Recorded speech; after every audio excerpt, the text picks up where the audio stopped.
काही वर्षांपूर्वी लोकांच्या मनात माझ्या मुख्यमंत्रीपदाचं गणित पक्क झालंय असं वक्तव्य करत पंकजा मुंडेंनी केलेल्या उलटसुलट चर्चांना त्यांनी असं वक्तव्य केल्यानं उधाण आलेलं होतं।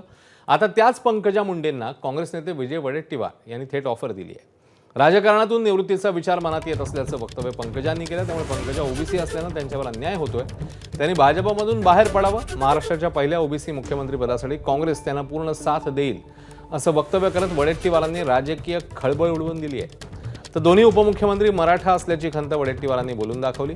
त्यांच्या वक्तव्यामुळे पुन्हा एकदा जातीय राजकारणाची चर्चा होती आहे। मराठा आंदोलक जरांगेंनी वडेट्टीवारांना लक्ष्य केलंय। पंकजा यांनी नुकतीच राजकीय निवृत्तीची भाषा केली होती, त्यामुळे नव्या वादात न पडता पंकजा मुंडे यांनी सध्या तरी या विषयावर मौन बाळगलेलं पाहायला मिळतं।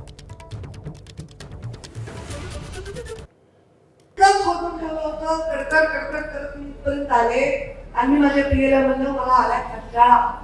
वयाच्या 24व्या वर्षीपासून आता मी 47 पूर्ण झाले, 48 लागलो, म्हणजे 24 वर्ष झाले याच रस्त्यावर जवळपास 20 माणसं, ते सगळं कसं बदलायचं मला तर कंटाळा आलाय। रिटायर व्हावं असं मी म्हणले।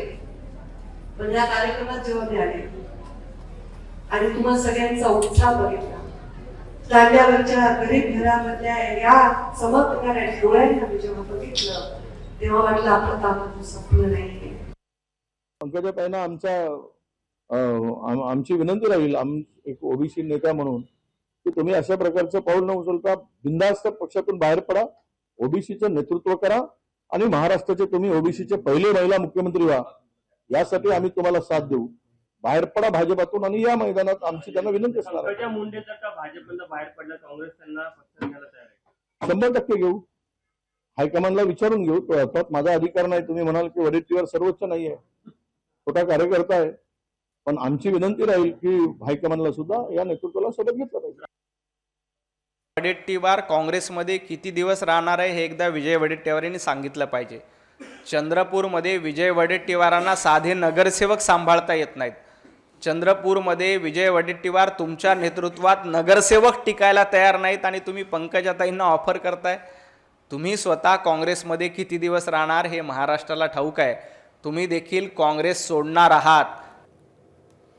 राज्यामध्ये 2-2 उपमुख्यमंत्री मराठा असल्यानं ओबीसींवर अन्याय होतोय अशी टीका विजय वडेट्टीवारांनी केली। तर ओबीसी नेते असताना आपण काय केलं असा सवाल मराठा आंदोलक मनोज जरांगेंनी वडेट्टीवारांना मग केलाय। मुख्यमंत्री 2-2 मराठा आहेत म्हणून आमच्यावर तुम्ही अन्याय करता? अरे जर असता तर एखादा ओबीसीचा उपमुख्यमंत्री तुम्ही केला असता। कोण आहे तिथे आमचा हक्क मागणारा या सरकारमध्ये?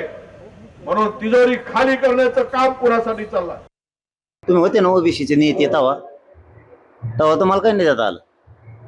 आता मराठ्याला काही मिळायला लागलं की मुद्दा माडव पडायचा ना, त्याचा अर्थ येवे मराठ्यांनी ध्यान ठेवणार आहेत।